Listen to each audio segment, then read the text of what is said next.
이 내용은요, 리얼미터에서 나온 내용인데 이재명 경기도지사 23.4%, 윤석열 검찰총장 18.4%, 이낙연 대표가 13.6%의 지지를 얻고 있습니다. 리얼미터에서 이재명 지사가 단독 1위를 차지한 것은 이번이 처음이기도 합니다. 다른 여론조사 하나 더 보도록 하겠습니다. 리서치인데요. 이재명 경기도지사가 32.5%로 30%가 넘는 지지를 받았습니다. 이어서 윤석열 검찰총장 17.5%, 이낙연 대표 13%의 지지를 얻고 있습니다. 자세한 내용은 저희가 자막으로 설명을 해드리도록 하고요. 여론조사 중요한 게 수치가 아니라 그 추세를 보시라고 말씀을 드리는데 이재명 지사가 상당히 지금 상승세인 것만큼은 분명합니다.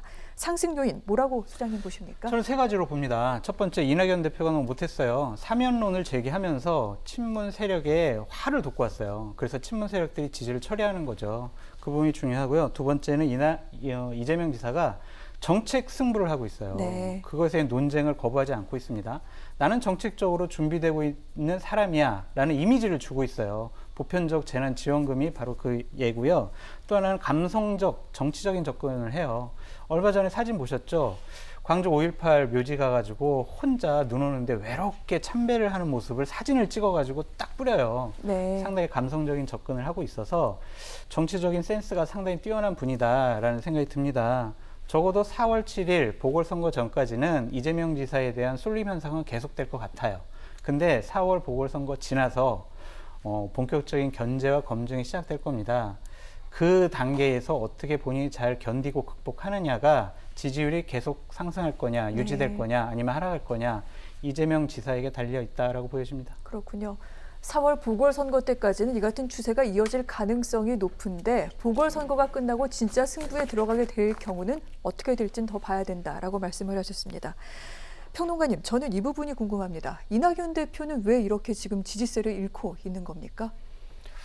여당 대표로서 여당 지지율하고 자연스럽게 연동이 될 수밖에 없는 상황이고요. 네. 더군다나 대통령 지지율도 많이 빠졌던 상황이었기 때문에 그 지지율에 대한 전체적인 평가를 여당 대표로서 같이 지고 있다 이렇게 또 봐야 될 것 같습니다. 그리고 말씀하셨던 것처럼 사면론을 꺼냈다가 거기에 따른 역풍도 좀 있는 것 같고요.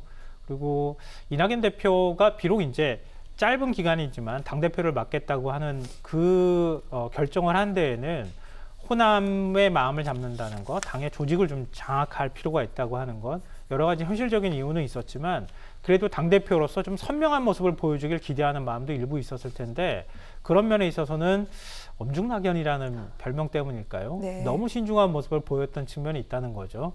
그러니까 이재명 지사는 굉장히 선명하게 어떤 정책적인 부분들을 얘기하고 실제로 집행할 수 있는 단위, 경기도라고 하는 우리나라에서 가장 큰 자치단체를 갖고 있잖아요. 그러니까 그 경기도를 통해서 뭔가 확실하게 자기 정책의 어떤 측면을 보여주는데 이낙연 대표는 굉장히 갈등이 첨예하게 맞부딪히는 국회 안에서 그 안에 중간에 끼어 있다고 하는 거죠. 그러니까 선명한 모습을 보여주기에는 좀 당대표로서는 역부족인 측면도 있다, 한편으로는. 네. 근데 앞서 중요한 말씀을 해주셨지만 4월 재보궐선거 끝나고 난 다음에 아마 당대표직에서 이제 물러나야 되는 상황이거든요. 네. 그 다음에는 좀 부담감이 덜한 상태에서 대권 후보로서 이제 행보를 해야 되거든요. 그럴 때는 지금보다는 조금 더 선명한 모습들을 더 보여주려고 노력하지 않을까 싶어요. 그러면 그때 가서 지지율 변동은 또 어떻게 될지 현재로서는 장담하기는 쉽지 않다고 생각합니다.